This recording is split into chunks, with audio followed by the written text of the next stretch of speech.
I want to get back to the concept of observations or theory, laden, and talk about our Bitcoin investment. We this week invested about 10% of our fund in Bitcoin.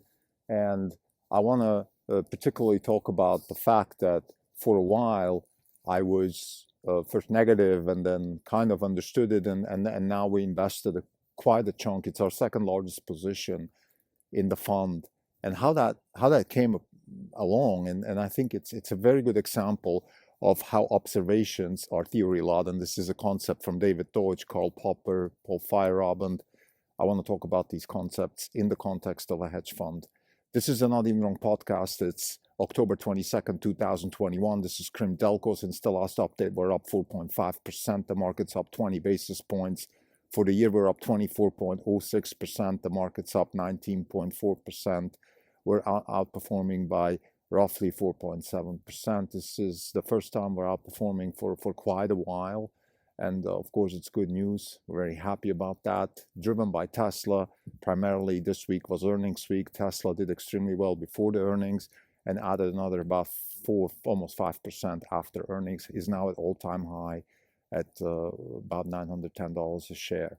Let's just recap the earnings of Tesla and then get to the topic of this podcast. So I think what drove the earnings is very strong demand, strong margins, and excellent execution by the company.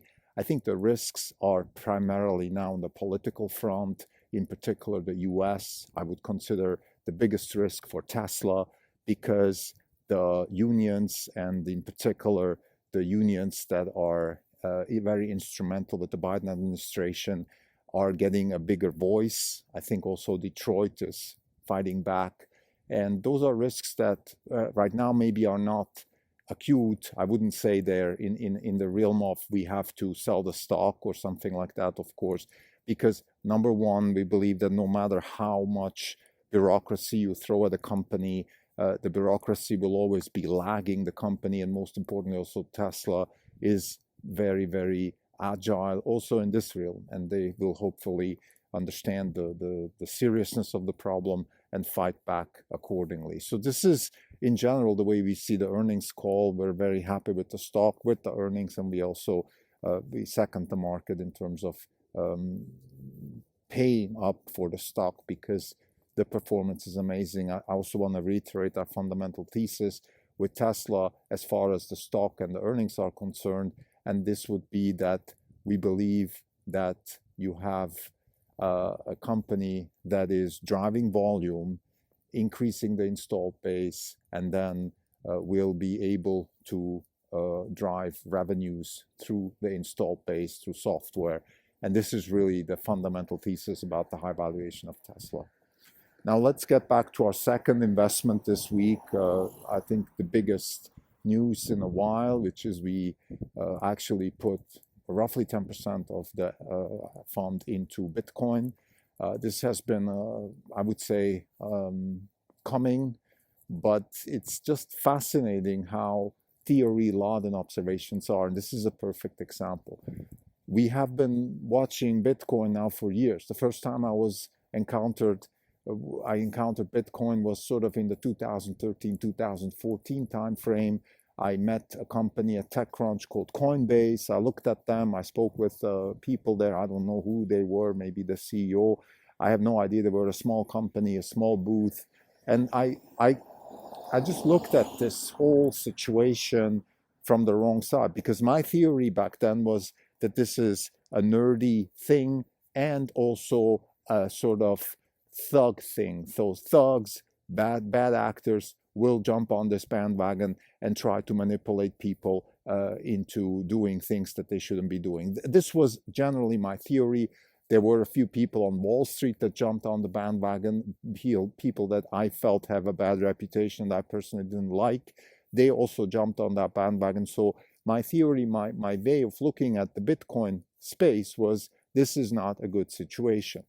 Over time, this changed. In particular, this year, I started grasping the concept of smart contracts. So I still wasn't on board with Bitcoin, but I was on board with cryptocurrency because I figured that smart contracts are a way to actually improve economic freedom, and also just improve generally potential for value creation, wealth creation, and all these things. We bought Ethereum, we bought Algorand, Algorand being a solution, a layer one solution for global trade, and Ethereum being a layer one solution combined with an efficient layer two solution for smart contracts, things like NFTs, but we can see how this can go much further. We still weren't embracing Bitcoin because we were looking at Bitcoin as an asset whose only value is in having value, and therefore, exactly like gold, just not interesting to us from a value creation, freedom generation type perspective. And just about a week ago, that changed because our theory about Bitcoin changed. And the reason our theory about Bitcoin changed is things that we knew before. This wasn't a new thing, a new observation. This was a new way of thinking about the same observation.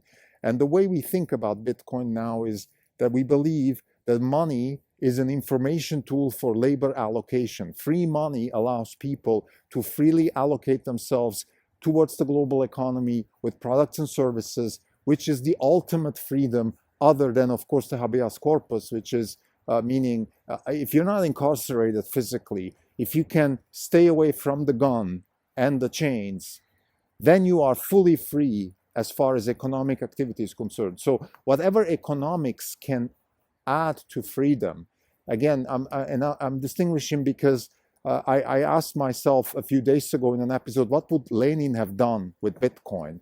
And the answer is, well, Lenin cannot do much about Bitcoin, but he can still incarcerate you. He can still send you to the gulag. Bitcoin is not freeing you from that threat. It is making it more difficult for Lenin to catch you and send you to the gulag, and in making it easier for you to bribe soldiers, even if you're on the way to the gulag, to be set free, because you have access to free money.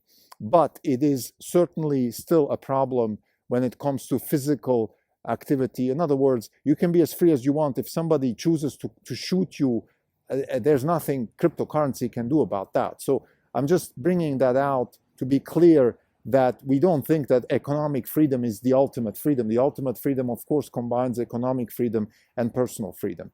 Now let's get back to economic freedom, which is sort of the realm that we play in at Orange Capital Partners. Economic freedom is the freedom to allocate oneself's products and services, to allocate oneself's ability to generate wealth, or to participate in the marketplace of ideas, to participate in the marketplace of services, products. You can clean somebody's house, or you can change somebody's perception on something.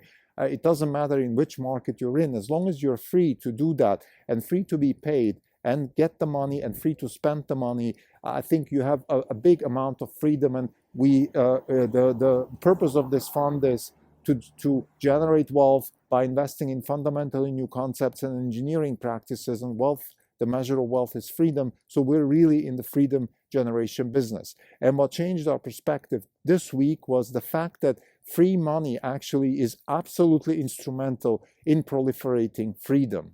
And this is why we invested in Bitcoin, because it all of a sudden, because we changed our perspective or our theory on the observation, which is the observation being Bitcoin, all of a sudden it became a central part of our fund. It's a beautiful example of how observations are theory laden, and how we in the hedge fund business are actually in the knowledge creation business. So it is, and that's why I'm also emphasizing reading so much, reading books, novels, interviews, talking to people, because you continuously have to condition your mind. The same way you're going to the gym every day, hopefully, or I do, and I condition my body. Right now I'm, for example, training boxing, so I'm conditioning the movements of boxing and things like that. I'm going to go do more Muay Thai, and then later on I'm going to do a little bit more Jiu-Jitsu again. So I'm conditioning my body constantly to move and have timing and all these things, and the muscles and all that stuff. The same thing applies to the brain. And as long as you do that, as long as you continuously condition your brain, I think you have a good chance to come up with new ideas, to replace ideas with better ideas. And therefore also hopefully do the right thing as far as managing the money is concerned and generate wealth. We are now quite above 20% cumulative average annual return over the lifetime of the fund, which is almost 14 years. That is a return which is amazing. It is probably one of the best returns of any hedge fund within our cohort. And I think I attribute this to two factors. One is my beautiful partner Zovinar that helps me do that. But I think most importantly, we have this ability to continuously condition our mind, change the theory by which we see observations. And I think this Bitcoin is a beautiful example of how we did that. We were first against it, then we started being interested in the smart contract side of things. And now we actually feel that Bitcoin is the fundamental driver of change for power changes, for freedom enabling dynamics within societies globally. And this is a beautiful, beautiful asset to own. And we will own this until we hopefully never have to sell or change our ideas about it.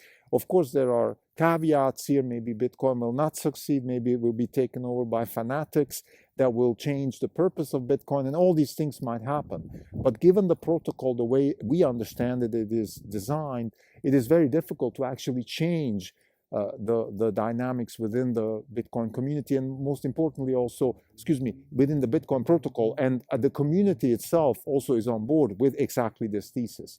So we solved the chicken and egg problem. And that's the powerful thing, maybe, that just to finish this episode, maybe the observation, in fact, was always right, and also our theory might have been right, but we realized that we have a much stronger community behind the theory of freedom proliferation through Bitcoin. And all these things combined make us very, very comfortable owning this asset, because we feel that there is a deterioration of government institutions in the West, as centralizations of powers in the East, namely China, and therefore Bitcoin as a source of freedom proliferation dynamics is very well timed, but also incredibly necessary. Thank you.